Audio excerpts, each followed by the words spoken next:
There's Masters. Great chance here. That does it. Steve McGavin. And for the first time, Colchester United have won a major final. Still Garcia, finally the company arrives and it's in! It's a freak-out goal from Ricardo Carvalho. Richard Garcia wants the credit and the shock is on at the bridge. And it's promotion for Colchester United. They've made it into the championship for the first time in 69 years. Porter, being held. There is Porter, and that's Walker!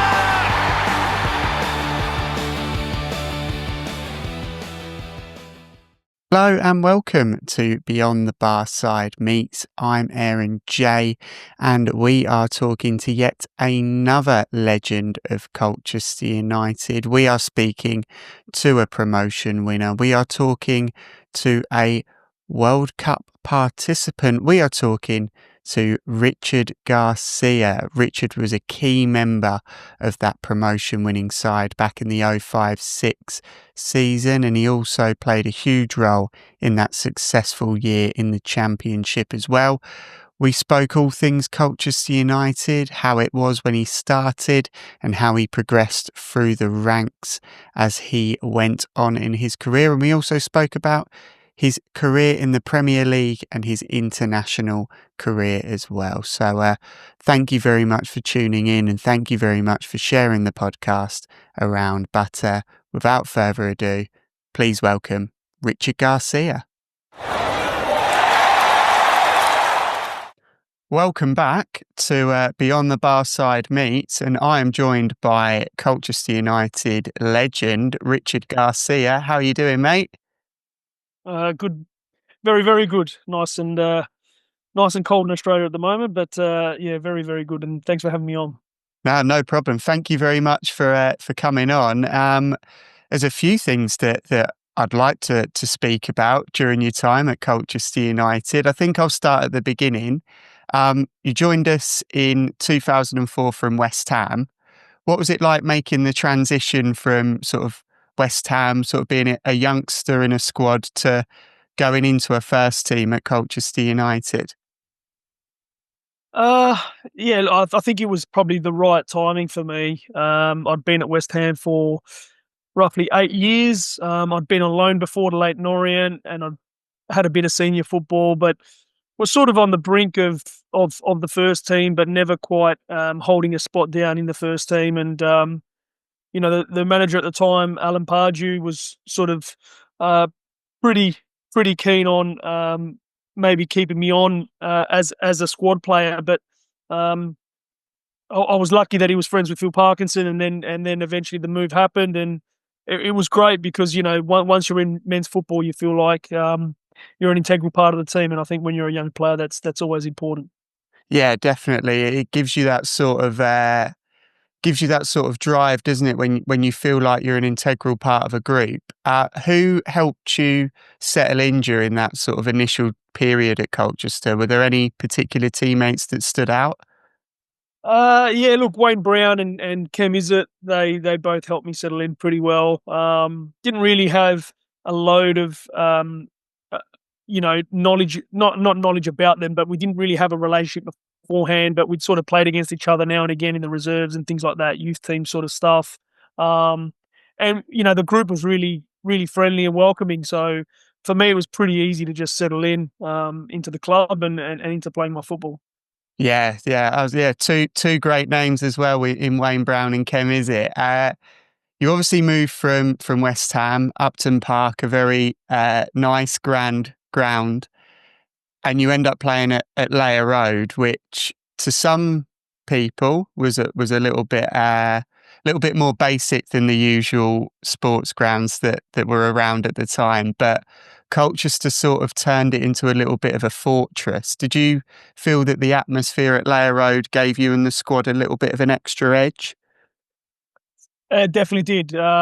You know, just having the fans right on top of you, that not only for an away player, but for a home player, it's amazing having everyone so close.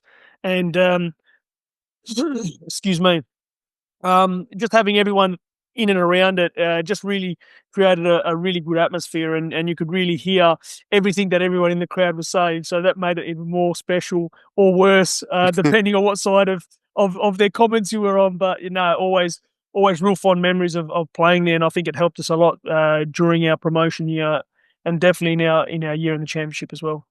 Yeah, so that promotion year was incredible, and you had a key role, particularly at the start of the season. Obviously, injuries towards the end sort of cut your season short. But you mentioned Leia Rowe played a key role. But what do you think made the group so successful? Uh, I think we were all a bunch of guys that um, wanted to play as high up as we could, and Colchester really sort of the way that Parky and the club sort of sold it to, I think, well, definitely sold it to me, was this could be a stepping stone for you Mhm. to then move on to bigger clubs. It's a place to ply your trade and actually have people look at you. And in the meantime, we're going to have success. So when you hear that, you sort of think, great. And I think the whole team was in the same mindset that they wanted to do well, not only for themselves as career, but the club, because the club was very open and honest about their plans for you as a player. And I think we just had a great mix. We had a great mix, and then when you get on a roll, there were. I'm pretty sure if you ask anybody in that team, we never felt like losing at home. We knew the crowd was always behind us, and we felt invincible at home. So that always helps when you have that already going out onto the pitch. Let alone all the guns that we had in our arsenal as well. Yeah, yeah, and as you say, a few players, including yourself, went on and sort of made that step up within the levels as well. But obviously, the promotion wasn't the only sort of key moment of that season. We had a big cup game against Chelsea that you played a key role in. Do you claim the goal as yours, or are you happy with the assist? Uh, Look, I think the thing that I'm happiest about was I had an interview before the game, and Carvalho had made a mistake the week before, and I said, "Look, he's a bit of a liability," and I thought I could end up eating those words, but he ended up making the same mistake or a similar mistake. So I was just happy about that, and I'll take the assist and not the goal. Yeah, fair enough. Yeah, that was it was a brilliant season, and it was a really successful sort of group. Um, we keep sort of the core of the group together for the championship season. Obviously, Parky moves over to Hull, and Geraint Williams sort of takes charge. You score in the opening game of the championship season at Birmingham. I mean, how was that season for you and the team? It seemed like the group were just growing and growing and growing. Yeah, look, I think we took the confidence of the first year, or of the promotion year, and then grew with that. And I think we had such self belief, not only in ourselves as individuals, but as a team, right? And it everyone was working towards the same goal, and I think that was really really important. I've been a load of teams and coached after and things like that, and when you do have success and everyone's striving in the same direction, you tend to have success, right? And I think that's the same as you in the championship. And I'm pretty sure we were pretty unlucky not to make the playoffs in the end. We didn't get some of the results we needed right at the back end of it, but we took the confidence from the year before and kept striving forward, right? And I think that's why we had such a good season in the championship, and I think we surprised a lot of people. Yeah, definitely. I think there were a lot of teams, particularly teams coming to Layer Road with sort of some of the marquee names that may have played in the Premier League a season or two before, and they've sort of stepped into that atmosphere of Layer Road, and it's sort of taken them by surprise. You scored quite a few memorable goals for Colchester United. Obviously, we've mentioned the Chelsea one, which you are claiming the assist for. There's a few that stick out in my mind, but which one sort of sticks out the most for you? Uh, I think my favourite would have to be, there was one against Sunderland, and I think that sort of, pretty sure that stopped them from getting automatic promotion or something like that. And I remember at the time, Roy Keane was the manager, and Dwight York was in the team, and I think we ended up winning. I think it was the winning goal, was 2-1 in the end. The ball's come across to me off Cruyff in the box, and fooled the keeper and half the defenders, and then just tapped it in, right? So it wasn't the most spectacular goal in the world, but for me, it was like, it was a well thought out goal, which for me was more special. Yeah, definitely. That was a team that was packed full of stars, that Sunderland side, and the one that sticks out for me is the Nottingham Forest goal, where it sort of curls in right at the last sort of second. You had a sort of knack of sort of cutting in and whipping the ball across. What was your sort of game that you modelled yourself on? What were you always aiming to do when you were on the pitch? You know what? It's sort of hard to talk to that because I sort of came over from Australia as a striker, and was a striker for a long time at West Ham, but then pretty much got moved everywhere. I was a bit of a utility at West Ham, which was good in one way, and sort of hurtful to my career in other ways. But if I'm totally honest, I always wanted to be a centre midfielder. The more and more I played football, the more I wanted to play in the centre of the park.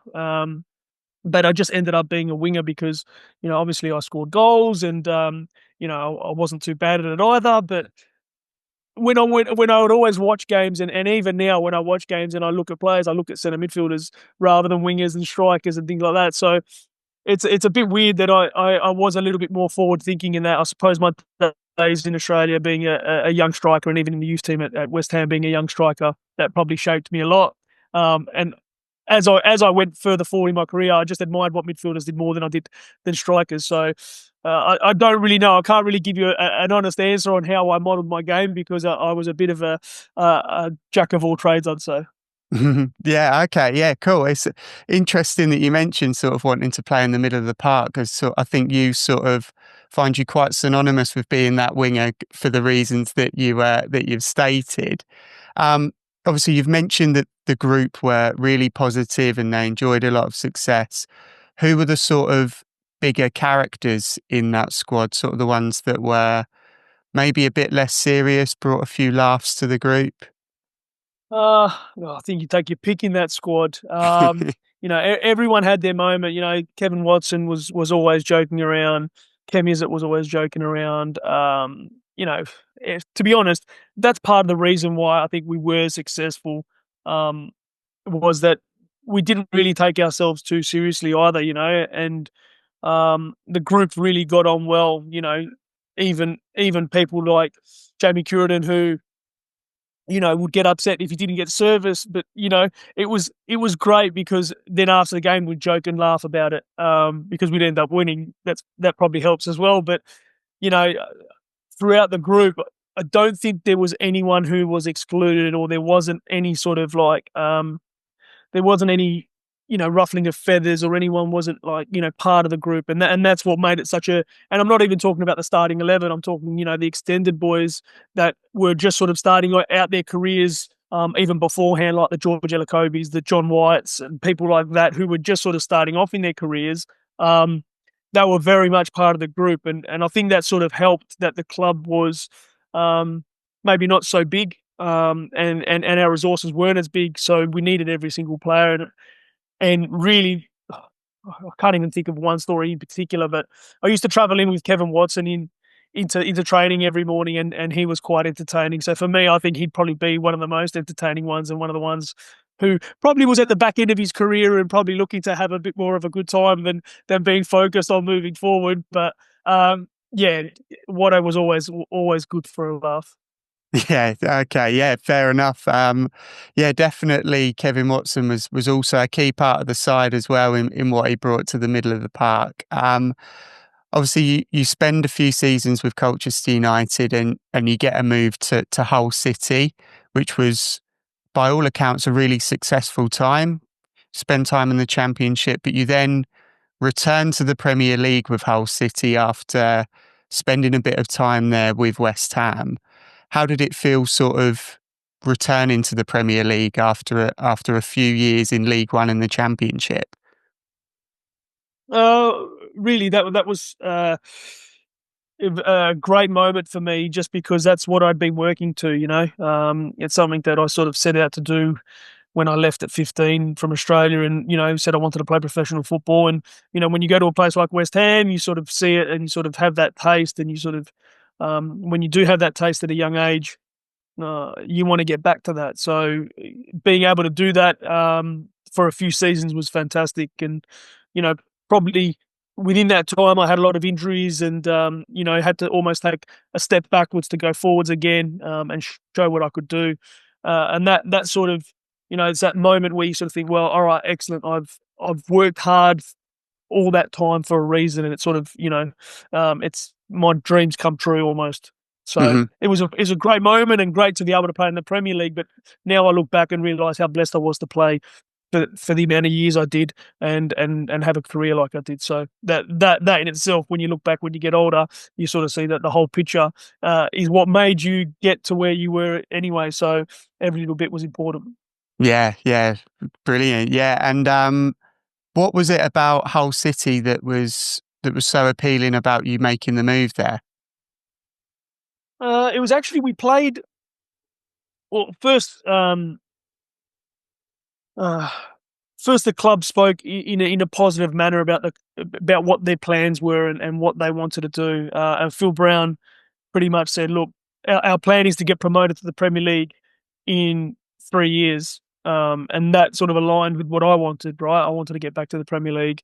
Um, and I think they nearly got relegated that year against, when we played them in the Championship. They were sort of towards the bottom of the table, and we sort of had them. We played them in Hull probably maybe 2 or 3 games before the end of the season, and they had like 17,000 people there. And I was like, this is like a relegation game. They've got 17,000 people. Imagine when the team's doing well, right? And I'm coming from Colchester thinking, you know what? If we do well, it's going to be a packed house every day. So that was part of the reason, their plan. And then, knowing that the fans were on board, and coming from places like West Ham, and then Colchester, especially the times that I was at Colchester as well, where all the fans were on board. That then sort of showed me that, if I go to this place as well, not only am I going to be able to enjoy my football, but enjoy the fan base as well, and enjoy that they're supporting us through thick and thin. And yeah, it's interesting. Was the fan base something that you always had a relationship with them? Because you've mentioned that you felt that the support at Layer Road was really instrumental to Colchester's success, and you've mentioned it with Hull as well. Were you always one of those people that had a relationship with the fans? I don't know if I had a relationship with the fans, and I probably wasn't too forthcoming either. I was quite actually pretty shy with fans and things like that. But at the same time, that's something you feed off, right? And I in my career, I've pretty much stayed in one place as long as I can. I'm not someone who went from club to club to club. I only had 3 clubs in the UK in a 15-year sort of period. So that for me was something that, if I connect with the people that are there, it helps me not only understand why I'm playing, but it helps me play for more, right? If you like your surroundings, and you understand the people that you're playing for, then it helps you give your all for that team. Yeah, yeah, absolutely. And obviously, club football was really successful during that 15-year period, but you also get the opportunity to represent Australia as well. 17 caps. What was it like to represent your country and turn out for them? Yeah, look, amazing. I don't think you can, words probably can't describe the feeling it is, especially at the World Cup. Starting the first game, and hearing that national anthem being belted out by Aussies that had flown, halfway across the world to come and watch. So that was a spine tingling moment. And something that fills you with pride, because you're representing the whole nation. You're representing where you were born and bred. So very, very proud moment. And then obviously, just representing the green and gold and getting that cap is a really special moment for anyone. Yeah, definitely. And obviously, yeah, you went to the World Cup, which was 2010. Is that right? Yeah, a long time ago now. Yeah, 2010. Yeah. well, it's interesting. I was listening to a podcast with one of the current Australian players, Jackson Irvine, that actually went and attended as a spectator. So it's interesting to Right. see how your squad influence sort of stars of the future as well. And I think people underplay sort of the role that footballers have on the development of the younger players. So you've enjoyed loads of success. Obviously, your time with Colchester, your time with Hull, your time representing your country. You returned to Australia to play club football as well. Did you feel that it was the right time to sort of make the move back over to Australia? Yeah. Look, I think it was throughout my career. I've had numerous operations on knees and struggled with injury quite a few times. I've had big bouts of injury. So it got to the point where the load in the Championship or League One or whatever it might have been in the UK in general would have been probably too much for my body. So the advice from the surgeon was, look, you've probably got maybe a year, possibly two, before you're going to have to stop, because my knees were in that bad shape. And speaking to the family, spoke to my brother, and my brother said, look, this is probably the right time to come back to Australia. They only play 22 games a season. Your body will be able to handle that. You'll probably lengthen your career, and you'll be able to then start settling at home and get the family sorted for life after football, right? So that's probably what triggered me to go back home, and it was about the right time as well. My son was just about to start school as well, and what a better way to start than to start where he needs to go on, which was in Australia. So yeah, now I'm back Yeah. home, and it's been great. The 5 years that I played here was excellent. The league's gone from strength to strength, and it's probably taken a dip in recent times. But when I first came back, the league was firing on all cylinders. Brilliant, yeah, and I saw you spend 5 years playing in Australia. You do a bit of coaching as well. Have you always felt that you've taken your experiences as a player and implemented them as a coach? Yeah, look, I think that's what sort of got me into coaching to start with. I ended up finishing off at my home club town team in Perth Glory. Then was the captain of the team. Was starting to get on.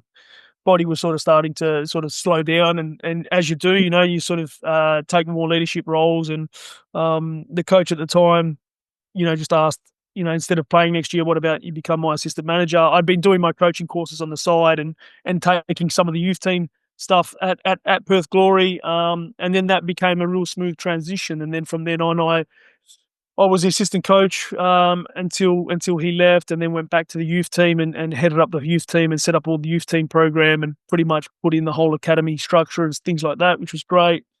And then ended up, coaching the first team at Perth Glory through COVID. And now I'm still doing it. I'm still coaching with the Australian under-20s, which is great as well, because I'm at home, but I'm able to fly away and coach and pursue my passion, as well as keep my foot in the door for potential jobs further down the line.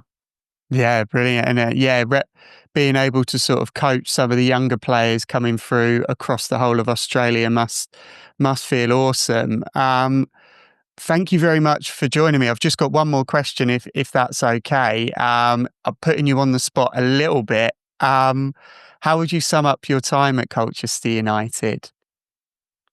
To be honest, I loved every minute of it. To sum it up, I loved the fans. I loved Layer Road. I think I was very fortunate to have such a good experience. Getting two promotions. I sort of come through that League Two to League One to Championship promotion and stuff like that. So really, to have promotion and to have such a tight knit group that. I really look back on it with fond memories, because it's such a successful and good group. So loved it. still a Colchester fan. I still look out for results, and I still, it's always somewhere that I always look out for. So, And do you think the U's sort of forced their way into the playoffs this year? That's a hard question because it's still very, very early. But yeah, look, you would like, the club is well set, and look, I think it's something that it's always difficult, right? And I don't think people understand, and especially people here don't understand how hard it is to actually not only make the top 6, but then to get promoted as well is a challenging task. Yeah, definitely. A great answer as well. Richard, it's great to chat to you. We really appreciate you coming on, and thank you very much. Thanks for having me on.